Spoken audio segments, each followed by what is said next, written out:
नमस्कार दोस्तों, आज हम आपको भगवद गीता के अध्याय 9 का सार बताएंगे, जिसे राजविद्या राजगुह्य योग कहा जाता है। यह ज्ञानों का राजा है, सबसे पवित्र, सबसे रहस्यमय और मोक्ष देने वाला। भगवान श्री कृष्ण अर्जुन से कहते हैं, हे अर्जुन, मैं तुझे अब वह परम रहस्य बताने जा रहा हूँ जिसे जानकर तू इस संसार के सारे दुखों से मुक्त हो जाएगा। यह अध्याय हमें बताता है कि सच्ची भक्ति क्या है और भगवान से जुड़ने का सरलतम मार्ग कौन सा है। भक्ति और भगवान का संबंध। जो मुझे प्रेम पूर्वक पत्र, पुष्प, फल या जल भी अर्पित करता है, मैं उसे प्रेम से स्वीकार करता हूँ। इसका अर्थ है, भगवान को दिखावा नहीं, केवल प्रेम चाहिए। वे कहते हैं कि जो मुझे अनन्य भाव से भजते हैं, मैं उनके योग और क्षेम का स्वयं वहन करता हूँ। यानी जो भक्त केवल भगवान में ध्यान लगाते हैं, उनके जीवन की जिम्मेदारी स्वयं भगवान उठाते हैं। समान दृष्टि और क्षमा का भाव। मैं सभी प्राणियों में समान हूँ, न कोई मुझे प्रिय है न कोई अप्रिय। लेकिन जो मेरी भक्ति करता है वह मुझे प्रिय होता है। भगवान सभी को समान मानते हैं, चाहे वह पापी हो या पुण्यात्मा। यह अध्याय हमें सिखाता है कि भक्ति में जन्म, जाति या अतीत कोई मायने नहीं रखता। एक भगवान श्री कृष्ण अर्जुन से कहते हैं, मैं तुझे अब वह परम रहस्य बताने जा रहा हूँ जो ज्ञान और अनुभव दोनों से युक्त है। यह धर्मयुक्त, सरल और नित्य है। दो अज्ञानी लोग मेरे इस रूप को नहीं जानते। जो लोग मेरी दिव्यता को नहीं समझते, वे मुझे एक सामान्य मनुष्य के रूप में देखते हैं। ऐसे अज्ञानी भ्रम में रहते हैं। 3 मैं संपूर्ण जगत का कारण हूँ। संपूर्ण सृष्टि मुझसे उत्पन्न होती है और मुझ में ही लीन होती है, फिर भी मैं इन सबसे अलग हूँ। 4 मैं सभी प्राणियों में व्यापक हूँ। यद्यपि मैं सर्वत्र व्याप्त हूँ, फिर भी मैं इन सब से निर्लिप्त हूँ। मेरी योग माया से यह सब संचालित होता है।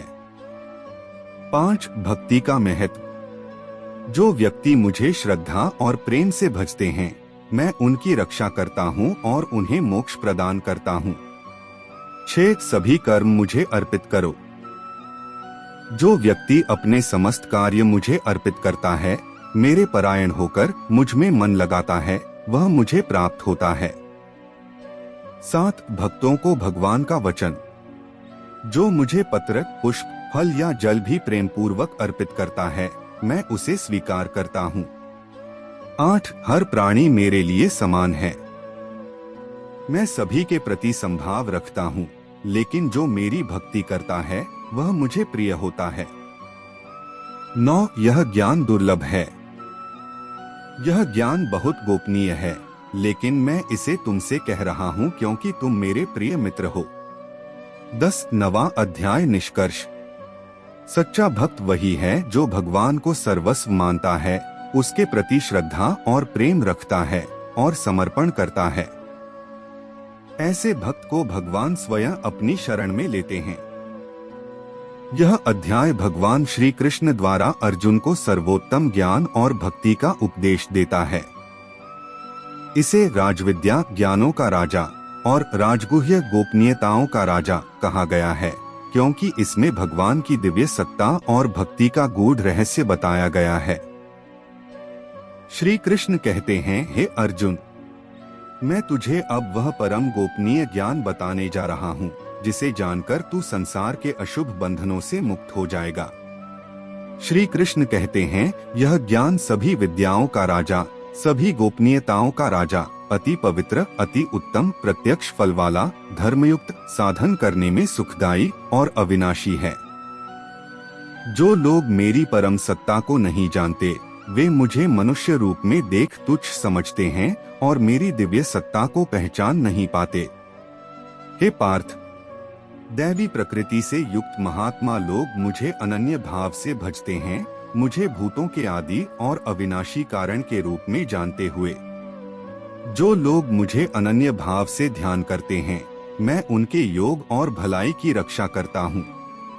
श्री कृष्ण कहते हैं, जो भक्त श्रद्धा पूर्वक मुझे पत्र, पुष्प, फल या जल अर्पित करते हैं, मैं उन्हें प्रेम पूर्वक स्वीकार करता हूँ। यदि कोई अत्यंत पापी भी मेरी अनन्य भक्ति करता है तो वह साधु ही माना जाएगा, क्योंकि उसने सही मार्ग अपनाया है। मुझे अपने मन, भक्ति, पूजा और नमस्कार से समर्पित कर, तू मुझे ही प्राप्त होगा, क्योंकि तू मेरे प्रति पूर्णतः समर्पित है। हे अर्जुन, मैं तुझे अब वह परम गोपनीय ज्ञान बताने जा रहा हूँ, जिसे जानकर तू संसार के अशुभ बंधनों से मुक्त हो जाएगा। यह ज्ञान सभी विद्याओं का राजा, सभी गोपनीयताओं का राजा, अति पवित्र, अति उत्तम, प्रत्यक्ष फल वाला, धर्मयुक्त, साधन करने में सुखदायी और अविनाशी है।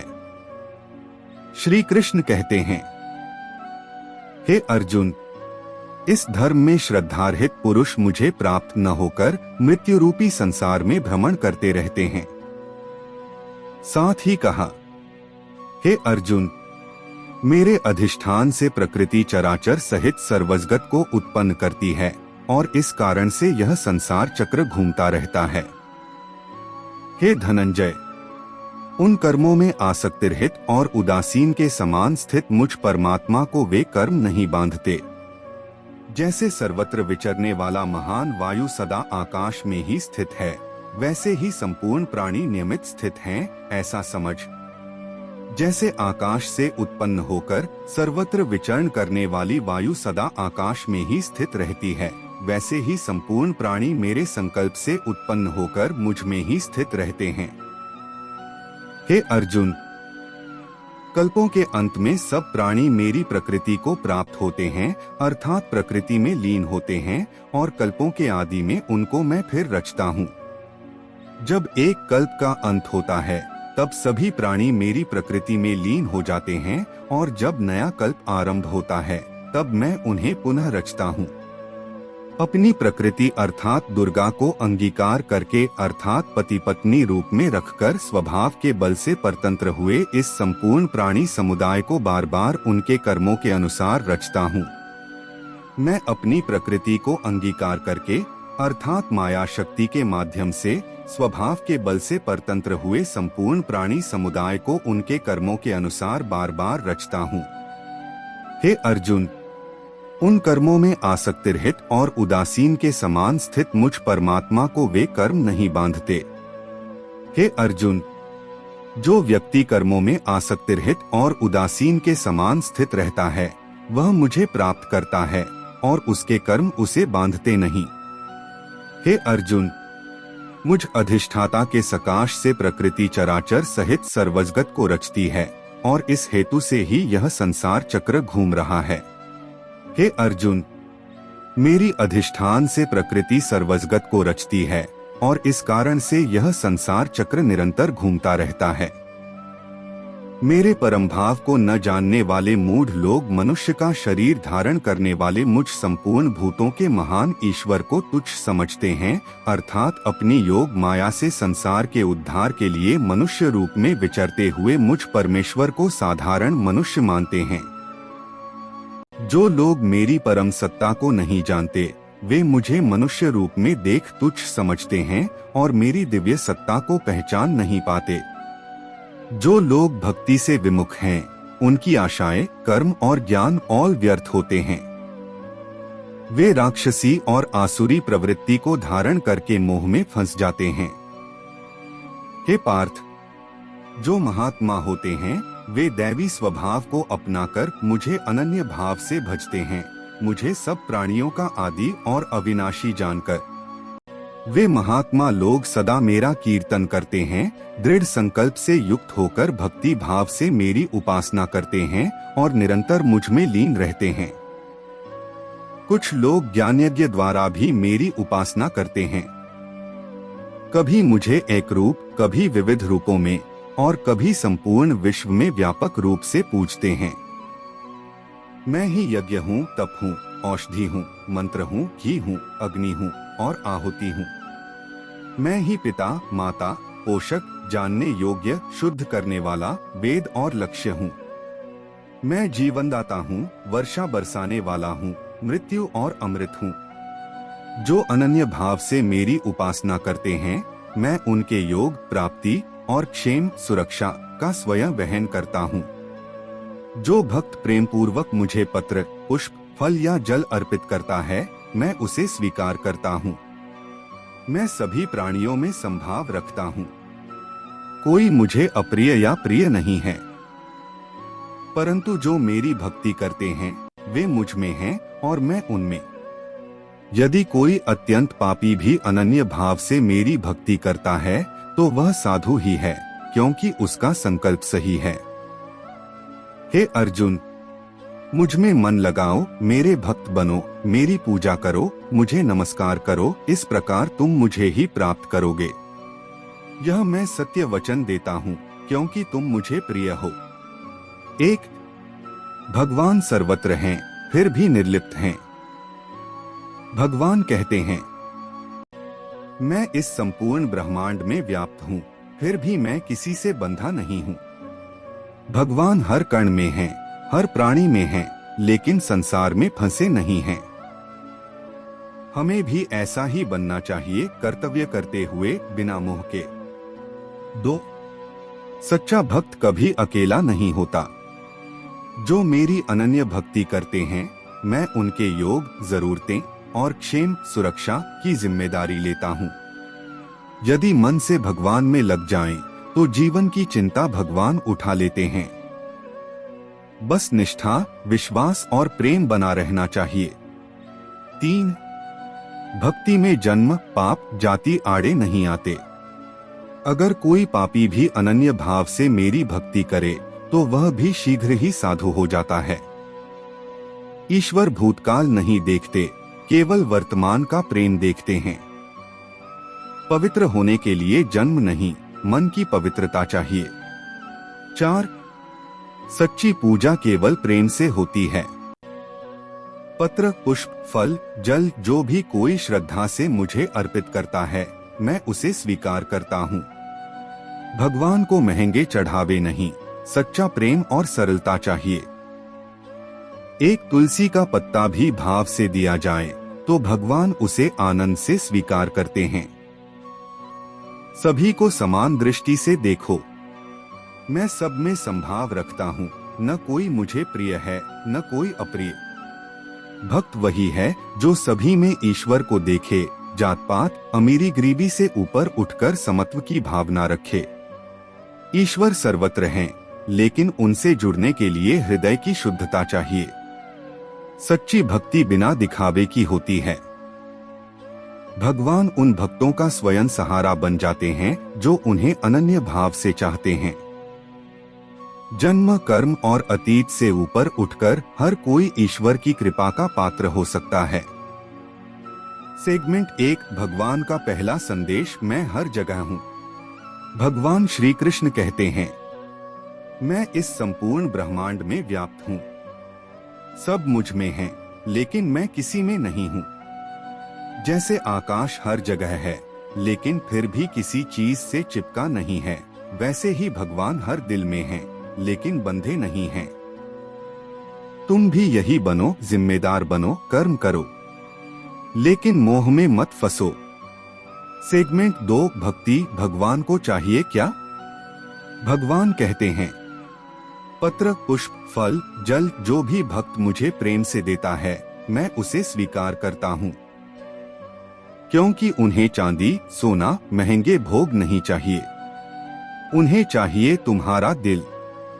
ईश्वर को दिखावे से नहीं, सच्चे प्रेम और श्रद्धा से पाया जा सकता है। सेगमेंट 3, पापी भी साधु बन सकता है। अगर कोई व्यक्ति बहुत पापी भी हो पर अनन्य भाव से मेरी भक्ति करता है तो वह शीघ्र ही धर्मात्मा हो जाता है। भगवान पाप नहीं देखते, भाव देखते हैं। वो अतीत नहीं, आज में विश्वास करते हैं। कोई भी व्यक्ति, चाहे वह कितना भी टूटा हो, भटका हो, अगर वो मन से लौट आए तो भगवान उसकी बाह पकड़ लेते हैं। सेगमेंट 4, भगवान की गारंटी, जो मेरी शरण में आता है मैं उसके योग और क्षेम का वहन करता हूँ। यह कोई कवि की कल्पना नहीं, यह स्वयं ईश्वर का वचन है। अगर तुम भगवान पर भरोसा करोगे तो ये मत सोचो कि तुम्हारा रास्ता आसान होगा, पर इतना जरूर जान लो, तुम कभी अकेले नहीं रहोगे। सेगमेंट 5 निष्कर्ष। गीता कहती है, जो भगवान में मन लगाता है, जो उनके लिए जीता है, जो दुनिया की भीड़ में भी एक शांत दीपक बनकर जलता है, वो ही असली विजेता है। तो दोस्तों, अगर आप जीवन में उलझे हैं, थके हैं, डरे हुए हैं, तो भगवद गीता का अध्याय 9 एक संदेश देता है। तुम बस प्रेम करो, भरोसा करो और भक्ति से जुड़ो, भगवान सब संभाल लेंगे। शिक्षा और निष्कर्ष। इस अध्याय की मुख्य शिक्षा है, भगवान साकार भी हैं और निराकार भी। वे सब में हैं, पर फिर भी सबसे परे हैं। प्रेम पूर्वक भक्ति ही उन्हें पाने का सरलतम मार्ग है। अंत में भगवान श्री कृष्ण अर्जुन से कहते हैं, मुझ में मन लगाओ, मेरी भक्ति करो, मेरी पूजा करो, मैं तुम्हें अवश्य प्राप्त हो जाऊंगा। दोस्तों, भगवद गीता का यह अध्याय हमें यही सिखाता है कि जीवन में सबसे बड़ा धर्म प्रेम और समर्पण है। भगवान को पाने के लिए सिर्फ एक सच्चा दिल चाहिए। अगर आपको यह ज्ञान अच्छा लगा हो तो वीडियो को लाइक करें, चैनल को सब्सक्राइब करें और इस दिव्य संदेश को ज्यादा से ज्यादा लोगों तक पहुंचाएं। जय श्री कृष्ण।